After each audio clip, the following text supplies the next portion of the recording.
nonstop Vikings talk. It's Purple Daily on Score North and ScoreNorth.com. Purple Daily, presented by Surly Brewing Company. Well, I think you don't know. I mean, that's the fun thing is a lot of times you kind of build a book on a decision maker in the draft, and we always would joke about Dave Gettleman is he'd never trade down with the New York Giants until finally in his last year he decided to trade down.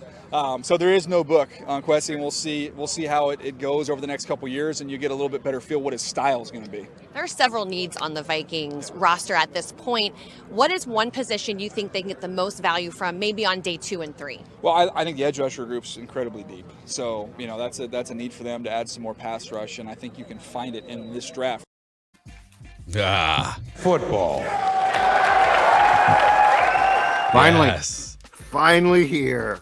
Who is, give me your Mount Rushmore of mockers that you want to hear from the day of the draft. This is draft day. We're pumping out an early episode here because it's a morning of mockers putting out their final mock drafts. And we've got a bunch of them, but who are your 4 on the Mount Rushmore of I need to hear from these guys before I can go forward with the actual draft? Well, it starts off with the McShay Kiper final mock, right? Yeah. Like it the has George to start Washington, Abe Lincoln. Yeah. Yeah. So that they are.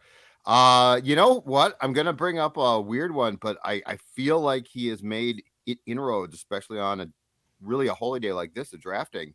Peter Schrager. Peter Schrager. Dude, Peter Schrager's the one that basically broke the Walker first overall pick news, right? With his mock Schrags 2 weeks ago. Yeah, that's what I'm saying. But I'm saying, so he has now moved on. I think he is on that as well. Yeah, it is.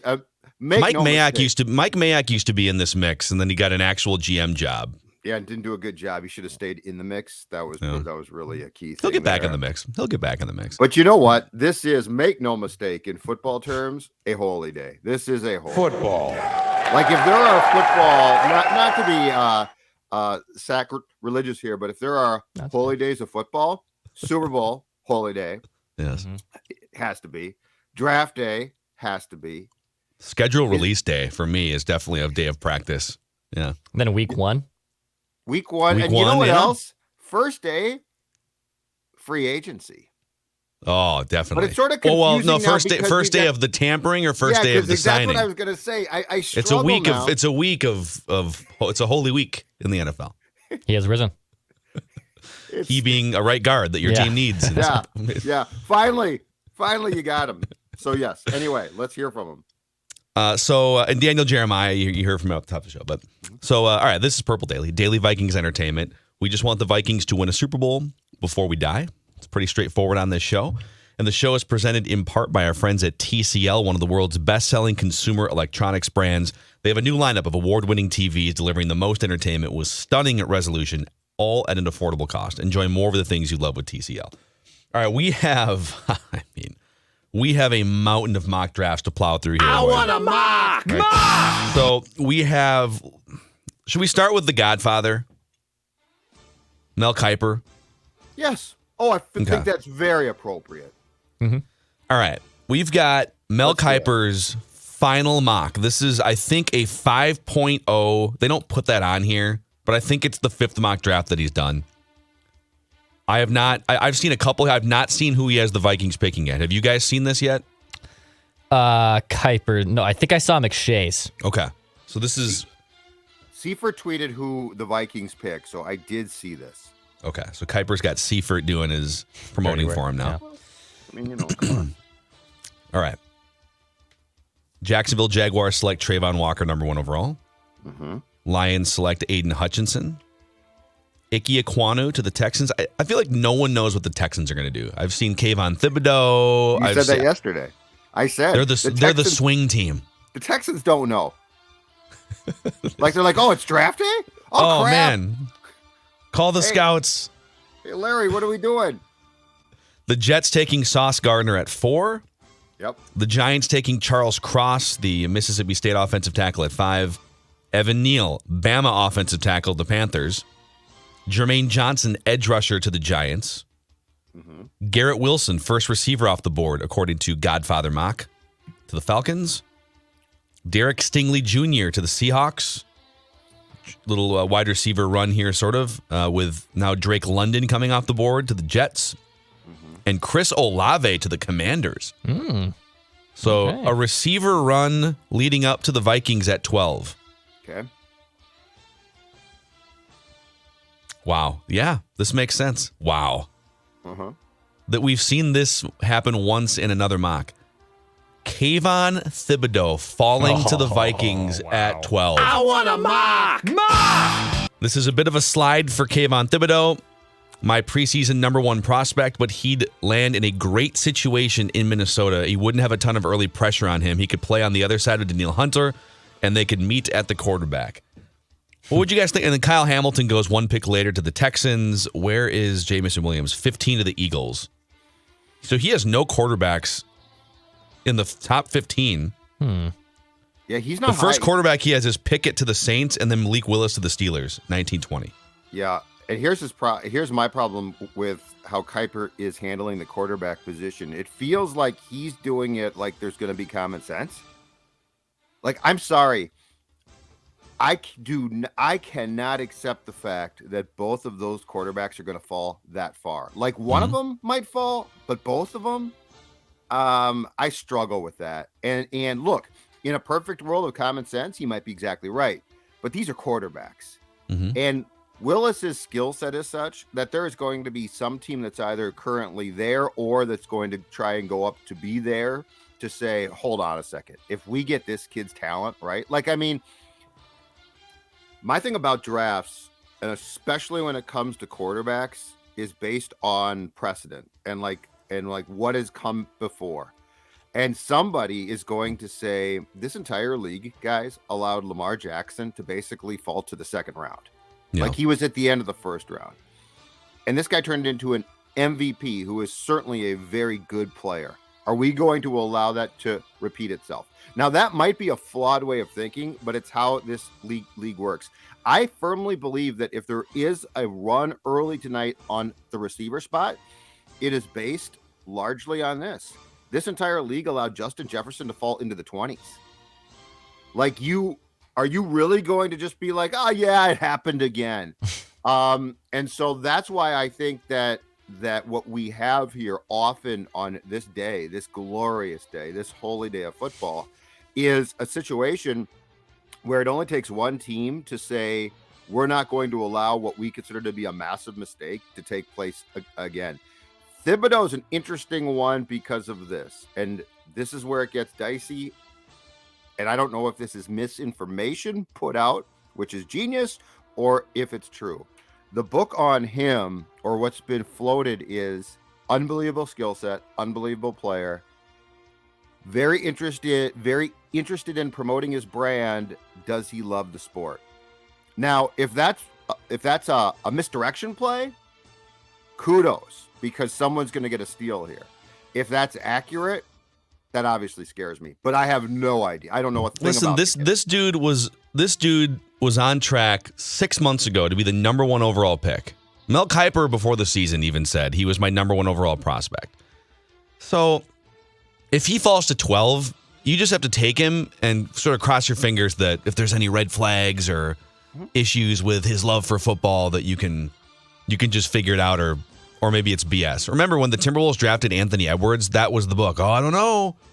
He says he wishes he played football instead. Not sure if he's fully devoted to basketball. Okay, well, now look at him. He's one of the most exciting, best young players in the NBA. So this would be a great scenario. Now, if Jamison Williams is on the board, I think he's going to be a game-changing deep threat receiver. So if the draft plays out this way and Kayvon Thibodeau is there and Kyle Hamilton is there and Jamison Williams is there, and also there might be teams looking to trade up because the quarterbacks are on the board, this is favorable for the Vikings if this happens. So. Oh, 100%. Now, So there's your Godfather mock. I want a mock. if Kalen is there and you have intelligence that says that there are some concerns, do you try and trade back? If Kayvon Thibodeau you're talking about? Yeah, yes. I take him. I'd take him. I take him. Yeah. And also I know some fans are going to say, well, you already have edge rushers. You got Zadarius and you got Danielle Hunter. Well, Zadarius is basically on a 1-year contract, essentially, like with the guarantees. Yep. And Danielle Hunter has played 7 games in 2 years and has been miffed by his contract for 3 years. Yes. So you don't have anyone else on your roster. I know DJ Wanham has been pretty solid, but you don't have DJ Wanham's not like an explosive pass rusher. So yes, if this happens, I run to the podium and take Kayvon Thibodeau. Okay. But I don't think it's a scenario that happens. We'll see. Speaking of scenarios that may happen, I want a mock. let's go to Todd Father, Todd McShay. Todd. Todd. He has Trayvon Walker going to the Jacksonville Jaguars. Aiden Hutchinson going to the Lions. Derek Stingley Jr. going to the Texans as the first cornerback off the board. That's gained steam. It's a lot of smoke screens here, right? Oh, he's been bad since 2019. Yeah, that pro day helped him a lot. Ike Ekwonu to the Jets at 4. Charles Cross to the Giants at 5. Evan Neal, so a little run on tackles here. Evan Neal to the Panthers at 6. Sauce Gardner, Giants at 7. Kayvon Thibodeau, Falcons at 8. Jermaine Johnson to the Seahawks at 9. Garrett Wilson to the Jets, so first receiver off the board to the Jets at 10. Drake London to the Commanders at 11, and that leaves the Vikings with options here. They've got some wide receivers, could trade back, but instead they take Kyle Hamilton, safety, Notre Dame. I want a mock. And the write-up says Xavier Woods left in free agency and Harrison Smith is 33 years old. Hamilton comes at pretty good value. He has a unique combination of range, size, length, and ball skills. Before his knee injury in October, Hamilton picked off 3 passes. So they would find another great Notre Dame safety to put right in there in the mix. And Cam Bynum's in the mix too to start. So I don't know. Safety's not on the it's not on the position list. You know, it's not on the premium position list. So now there are some who simply say that Hamilton is too talented a player to pass up, which, you know what, he might be. I don't know. What we heard off the top of the show in the soundbite is what I think is so fun. We have no idea. Like with Spielman, there were certain tells, right? Like there were certain things that you were pretty sure. Okay, he's going to trade back here. He's going to do something here. Especially with Rick and Mike, because that was they're probably going to defer to defense on like the first round pick a lot of times. But in this one, we have no clue. We have zero clue as far as what Kwesi Adolfo-Mensah is going to do. And like, we don't know his tendencies.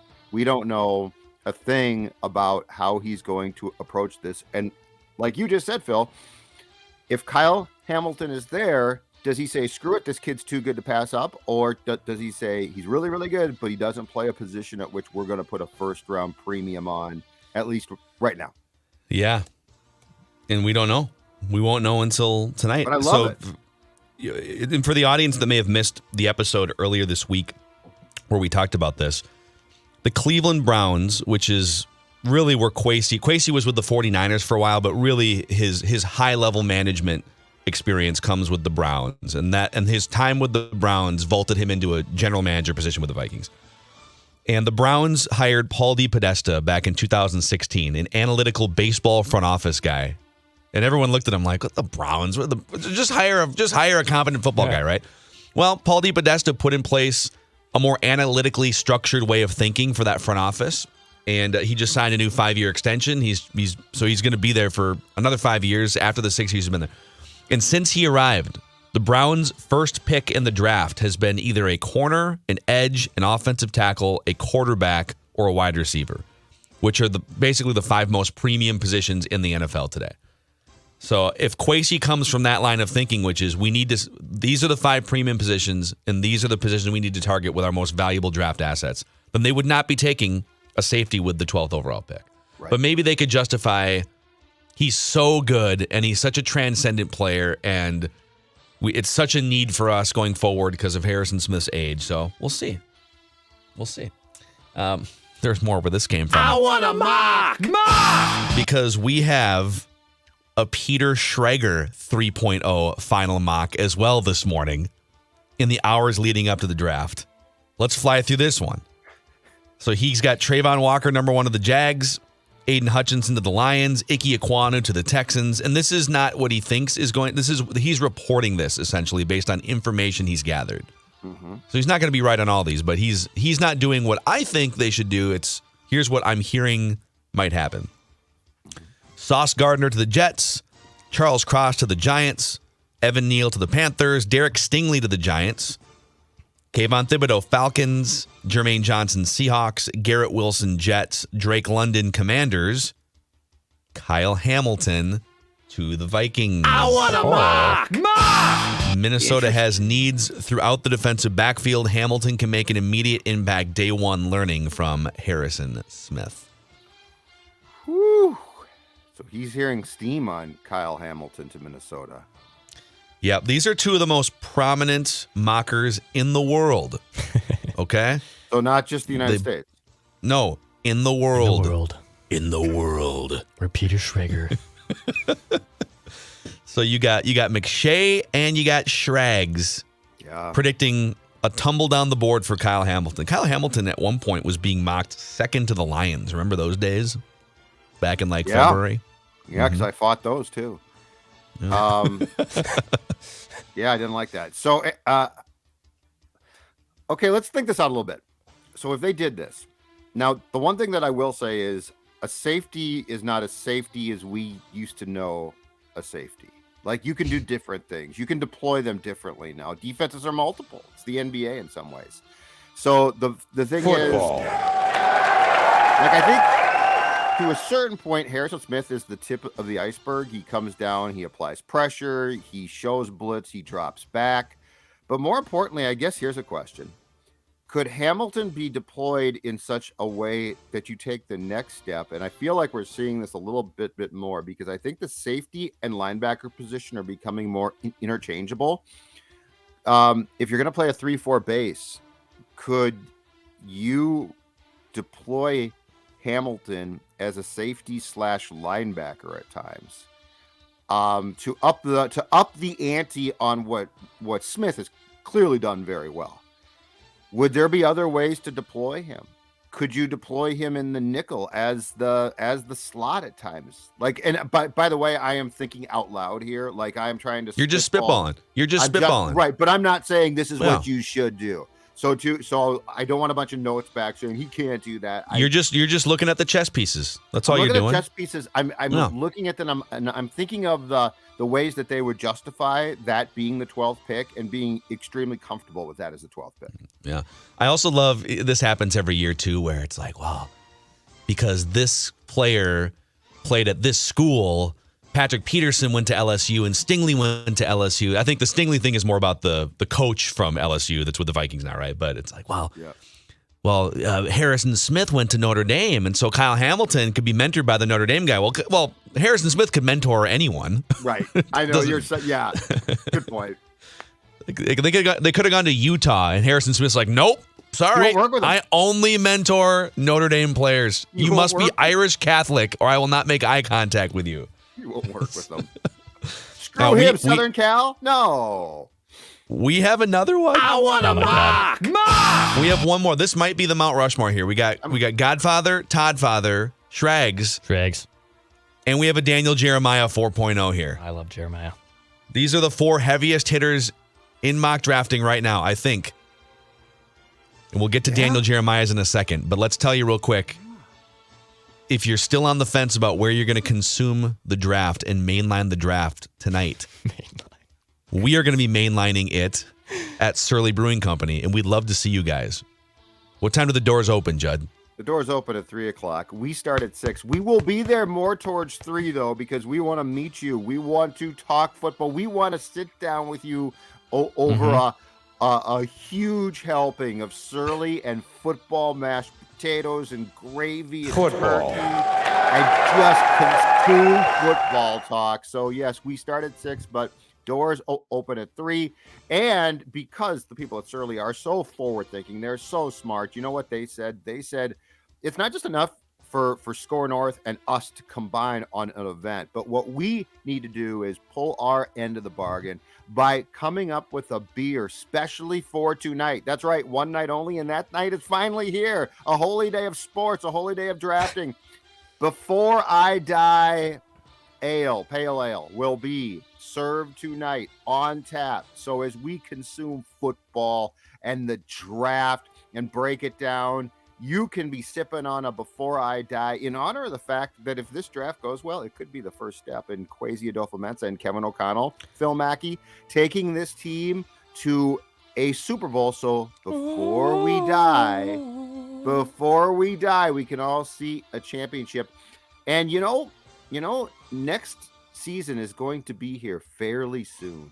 And at that point in time, Phil, I believe that one very fortunate person is going to have hanging from their wall a brand new TCL TV because of tonight's event. Is that correct? Yeah, I mean, they could also, if they wanted to, they could just put it on a, like a TV stand. I mean, you could hang it, whatever. But it's a 65-inch 5 Series TCL Google Smart TV. Good point.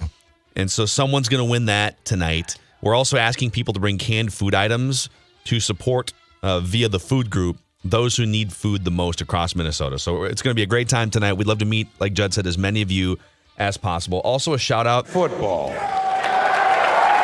to our friends at Dennis Kirk. They also have been huge supporters of us here, keeping these daily takes on the table. Dennis Kirk is all about riding season, and it's I don't know why we can't turn the corner here with weather, but soon enough it'll be actual riding season. So whether you ride a Harley, an Indian, Metro Cruiser, sport bike, you'll find what you need at DennisKirk.com. Free shipping on orders over $89, over 160,000 parts in stock, and same-day shipping on orders placed before 8 p.m. Get in gear and head to DennisKirk.com. Ride more, wait less. I want a mock! Okay. Here he is, Daniel Jeremiah. He's got Trayvon Walker to the Jaguars. That's basically being reported at this point, but I think like Rappaport and Schefter have probably been told, hey, don't spoil the TV show. So right. Let's create some drama here. Aiden Hutchinson to the Lions, Ike Ekwonu to the Texans, Sauce Gardner to the Jets, Evan Neal to the Giants, Charles Cross, Panthers. So you're seeing some trends here of the Panthers not taking a quarterback in any of these mocks. Very interesting. Garrett Wilson to the Giants, first receiver off the board. Jamison Williams, the second receiver off the board of the Falcons. And then Drake London completing a run of wide receivers to the Jets at 9. Mm-hmm. Seahawks, Kayvon Thibodeau. Commanders take the fourth receiver off the board, Chris Olave. So Daniel Jeremiah has 4 receivers off the board in the first 11 picks. Yep. And that leaves a lot of options for the Vikings here. And they wind up choosing Derek Stingley Jr. I want a mock! He says Stingley could go as high as number 3 overall. I don't see him falling beyond the 12th pick. Kyle Hamilton's still on the board in this position as well. And the Vikings wind up with, if they wind up with as much fun as a wide receiver would be, and we've been entertaining that idea here. Yeah. If they wind up with Kayvon Thibodeau, Derek Stingley, or Kyle Hamilton, they'll be getting a rock star defensive player. Yeah. At least on paper. So it would be tough to be disappointed about any of those defensive draft picks. Of those 3, which one do you guys think is the most likely to be there at 12 right now? Most likely to be there? Of those 3. Because Kyle Hamilton. Yeah. Kyle Hamilton. I think you're right. He's a safety. I think Stingley's when it comes down to it, I think teams are going to say, can we justify taking a safety with the 6th pick, with the 7th? Yeah. Carolina's probably not going to, but like the 9th pick. Yes, I agree. Are there other safeties, guys? Are there other safeties in the 2nd, 3rd round that we like too, but we could take a more premium position here? Yeah. So that's the final, I guess, quadruple whammy of mock drafts here before the actual draft, and mock a day for us. The final tally is in. Derek Stingley Jr. has gone to the Vikings 11 times. We started mock a day at the beginning of April. 11 times Derek Stingley Jr., 6 times Trent McDuffie, 3 times Jermaine Johnson, twice Kyle Hamilton, twice Kayvon Thibodeau, And then Jamison Williams, we had him in ours that we did. Jordan Davis, Chris Olave also in there. So the most likely is Derek Stingley Jr. according to Mockaday. Are we buying both quarterbacks fall out of the top 10? And in fact, really fall past 12 at this point? I mean, these are the four most prominent mockers in the world. But I'm asking you in Phil Mackey's world, do you agree? I mean, I'm flat out asking you to go against the high priests of the National Football League draft. Are you comfortable thinking both of those quarterbacks fall out of the basically top 12? So Daniel Jeremiah's first quarterback off the board is Kenny Pickett to the Steelers at 20. His second quarterback off the board is Malik Willis to the Lions at 32. I think when it's all said and done, teams are so desperate for high-end quarterback talent, I can't see Malik Willis falling out of the top 10. And at 32? I get that there's questions, but... Well, Lamar Jackson went 32. No, I know, but that's my entire point. I feel like teams, right or wrong, go to school on that. Yeah. Now, Pickett, I buy his fall based on the fact that I think he is as good as Kenny Pickett is going to be. Malik Willis, I mean, the dude was a stud at Liberty, but that's tip of the iceberg. Yeah, this is going to be so much fun tonight. So much fun tonight.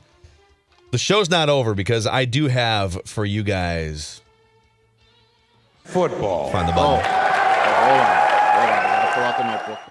I do have for you guys a random Viking of the week here on Purple Daily. Every single Thursday, gotta write the clues down. I pit Declan and Judd against each other. It's not nice. In a battle to the death to figure out who the random Viking of the week is. I'll give you a series of clues. You can each blurt out guesses whenever you want. You get up to 3 incorrect guesses before you are eliminated. We haven't had that happen yet where someone has won because the other person has just rifled off 3 incorrect guesses. But some previous random Vikings of the week here recently: Visante Shenko, Jim Kleinsasser, Bobby Wade, John David Booty, Jermaine Wiggins. Judd, you have a 22-11 lead on Declan all time. And you have won 5 consecutive. Yeah, it's been a while. And 7 of the last 8. Yeah.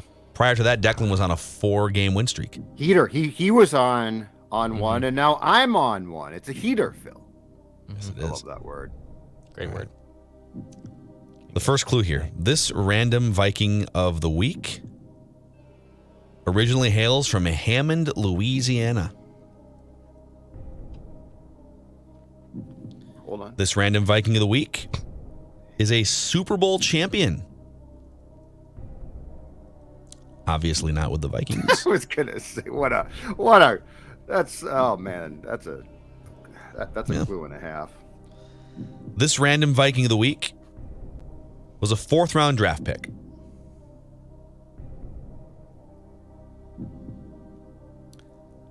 And played college football in Conference USA, where he was a 3-time all-conference player, dominating Conference USA.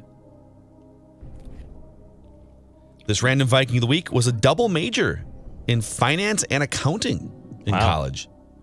So in addition to dominating Conference USA, this random Viking of the week was very much immersed in studies, finance and accounting. So we're dealing with a really smart guy who played in a bad football conference. Mm-hmm. Sounds like a kicker to me. Okay. This random Viking of the week had 4 NFL coaches. Brad Childress. Okay. Chuck Pagano. Mike Tice. And Mike Tomlin.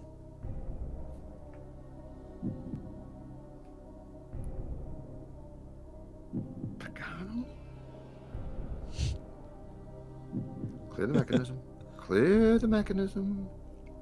This random Viking of the week, this might do it. I don't know. I didn't know this, but if one of you does, then you probably win. This random Viking of the week was once drafted pretty high by the San Diego Padres, but did not sign. Oh, God. I did not know that about this random Viking. Can you tell us what round he was drafted? I think it was the 4th round. Okay, so This is before his NFL Right, probably out of high school. I think so. Yes. Yeah, that makes sense. Wait. This random Viking of the week loves alliteration. Oh, God. I feel like I'm going to lose this. I feel like it's getting away from me. I feel like it's slipping away. This random Viking of the week racked up nearly 6,000 all-purpose yards in his NFL career. Oh, my God.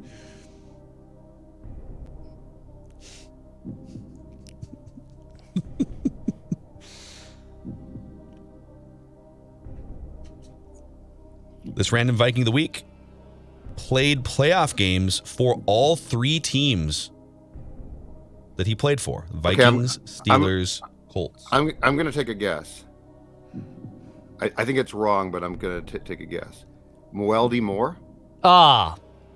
Dang it. Bang. Moeldy Moore is correct. He was still playing? He played for Indianapolis? Still playing? What? I was thinking the Steelers champion, because I knew if he said it was Super Bowl champion, I was thinking that I wasn't thinking 05. I was thinking the second one. I was thinking 08 is when he won a championship. When did he play for the Colts? His last year, 2012. He actually fumbled in a playoff game, I'm pretty sure. Or like late in the season, he had a big fumble for the Colts. I remember him as a Steeler. Yeah, I did too. I had no idea he played for the Yeah, he played for the 2012 Colts. He carried the ball. Oh my God. In the playoffs 3 times for 11 yards. He ran for 6 yards in a playoff game. It's great. He was my only other clue was going to be he loves boats but will probably deny it. Oh yeah, then I would have gotten it. The greatest ever. I wasn't on that boat. I'm engaged. Yeah. So there you go. All right. Judd continuing his streak. 6 consecutive wins for Judd here. His longest streak since early in you had I think a 7 or 8 game winning streak early on. Then Declan came back fighting. So yep. There we go. Random Viking of the week. Presented in part by our friends at Livia. And those friends at Livia Weight Control Centers have helped me drop approximately 40 pounds, feeling good, looking better, and you know what? Best of all, my clothes fit. And I figured out why today is the day to make that call. Because when we lose weight, what do we often say? When did I start to lose weight? Like, when did I make that phone call? When did I finally reach out to get the help that I need?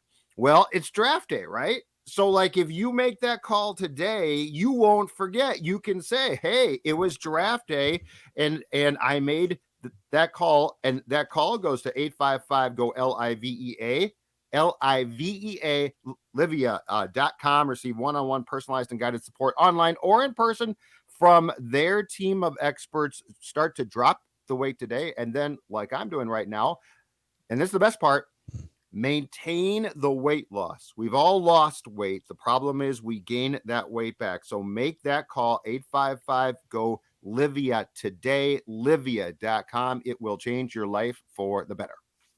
Also, Federated, thanks to Federated for helping us keep the lights on for 3 years here at Score North, and also for helping keep the lights on and more for businesses that are looking to take their business to the next level. Through risk management tools and resources, Federated specializes in specific industries that they know and understand very, very well, over 100 years of experience. And so that's their goal, hyper-focus instead of trying to sell as many policies as possible. You can find a full list of industries Federated protects at federatedinsurance.com, where it's our business to protect yours. All right, Happy draft day. Hopefully see as many of you guys as possible at Surly Brewing Company tonight. And if not, we will be live on the Purple Daily YouTube channel starting at 6 o'clock Central Time. Be there.